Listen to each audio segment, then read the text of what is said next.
chega-se a um fim. Constrói-se então o que chamamos hoje país. Já com aquelas delimitação de 1885, da Conferência de Berlim, os marcos e tudo, pois. E ficou o país que chamamos Angola. Angola por quê? Porque está agregado nele, ou em homenagem ao rei Angola.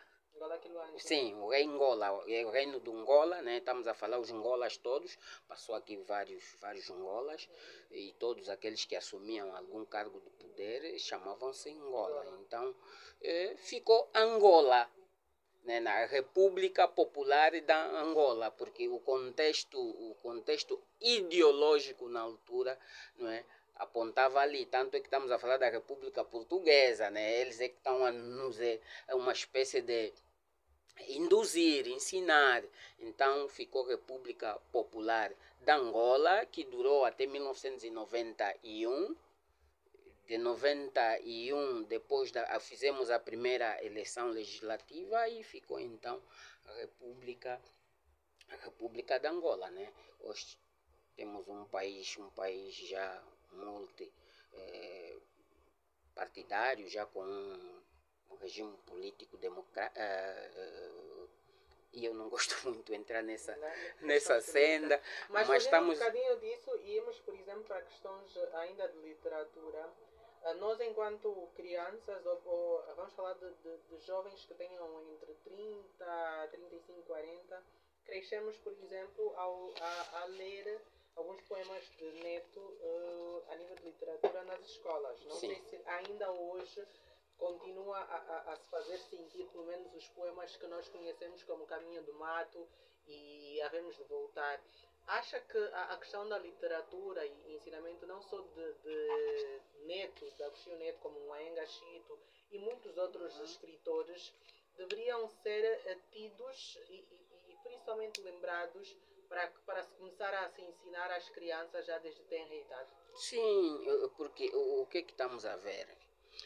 A literatura, os livros literários dessas figuras que citou, como o Anhenga Chito, estamos a falar de Boaventura Cardoso, que poderíamos falar do mais velho Luís Canjimbo.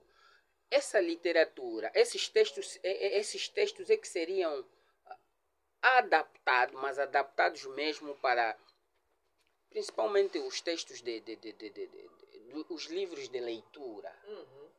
Seria uma boa forma de ensinar sobre a história da Angola. Sim, agora, o que vemos é o quê? Nós, por exemplo, quando falamos dos textos poéticos, é mais fácil encontrar uma poesia de Luís de Camões do que, não é, um Anoitecer de Agostinho Neto, ou uma poesia de Alda Lara. Não, podemos encontrar, mas não é aqui, por exemplo, no primário. E também temos literatura escrita em língua portuguesa, e mesmo nos livros de língua portuguesa, ou a quarta classe, que é a idade que se calhar começa a se ler já um bocadinho, e encontramos um ou outro poema nacional. Sim, um ou outro nacional e vamos também... encontrar na sétima, oitava, sim, da sétima em diante aí já encontramos. Temos, por exemplo, a árvore que tinha batucadas, uma coisa dessa, de Boaventura Cardoso, na sétima classe. Temos também Semear, também de Boaventura Cardoso. Aparecem alguns textos adaptados, mas não é o suficiente. Nós poderíamos ainda, principalmente figuras como essas, como o Dr. Antônio Agostinho Neto, na análise de textos poéticos, não é? Teríamos mesmo, ele tem obras como Amanhecer, tem o Sagrada Esperança e Renúncia Impossível, com textos muito, muito ricos para serem analisados. Eu, a primeira vez que estudei Agostinho Neto foi, olha, na universidade. O texto, estamos a falar do texto da obra, eu falei há pouco, das três que eu disse aqui, Renúncia Impossível. Foi analisado, primeira vez, no ensino médio todo, né? Zero. Estava chegando já com um bocadinho de dificuldade, porque não tens base. Sim. Você já está influenciado pela boca miúda que diz que chegou-se um tempo que pensávamos que em Angola não tem escritor. Infelizmente. Sem Mas contar que na tem. universidade às vezes é por uma questão de obrigação. É obrigação mesmo. É o primeiro livro de Boaventura que li. Dizanga de Amor é um livrinho assim muito pequeno. Tem 10 contos.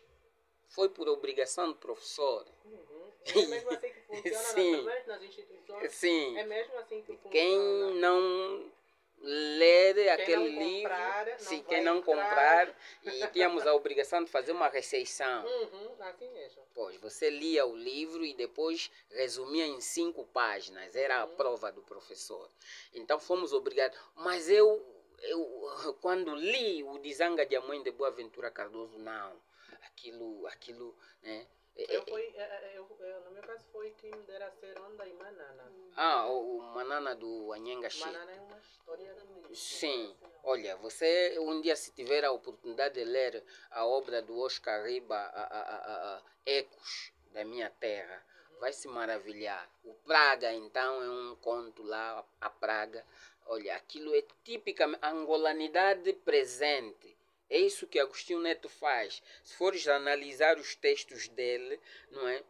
E se é alguém atento, não precisa dizer que é angolano. Para já você abre e dá logo conta que, apesar do nome, é negro, porque ele, em algum momento, ele traz sempre à tona ali essa divisão entre a parte branca e a parte negra do contexto que os circundava. Então, olha, nós estamos a falar de um acadêmico que devia começar a ser lido desde o ensino primário. Assim como muitos outros escritores, né? Sim. Porque de alguma forma a literatura angolana vai se perdendo pelo facto de nós, os angolanos principalmente, ou entidades, não darmos a conhecer um bocadinho mais sobre literatura. Sim. E é falado muitas vezes que temos que falar sobre Oscar Ribas, temos que falar sobre o Anhenga Chico e muitos outros. Sim. Que se calhar desde tenra idade, ler um bocadinho nas escolas, a criança começar a ouvir, sim, faria toda a diferença. Faria. Tanto é que essas pessoas que estamos aqui a analisar, Agostinho Neto, por exemplo, não é? Ele, apesar de ser influenciado, nasceu e cresceu num lar cristão, mas era um grande leitor. Ele, quando fala dos africanos que o antecederam e etc., você vê que é alguém que lia muito. Não é? E lia-se muito àquela altura, também porque ler era como se alcançar um troféu. Nós estamos a falar, e já falei, nós não estamos a falar hoje na escola de massa, onde as portas estão abertas para qualquer pessoa. Vês que muitos deles só podiam estudar até quarta classe, 4º ano que eles chamavam. Né? Quem fosse para o 5º e o 6º ano são aquelas minorias selecionadas, né? Filhos de pastores, filhos de um assimilado influente. Né? Então, esses eram escolhidos, ou aqueles que se despontavam por, né, uma intelectualidade assim fora do nível, também era enviado. Eram esses. De resto, você parava até 4ª classe.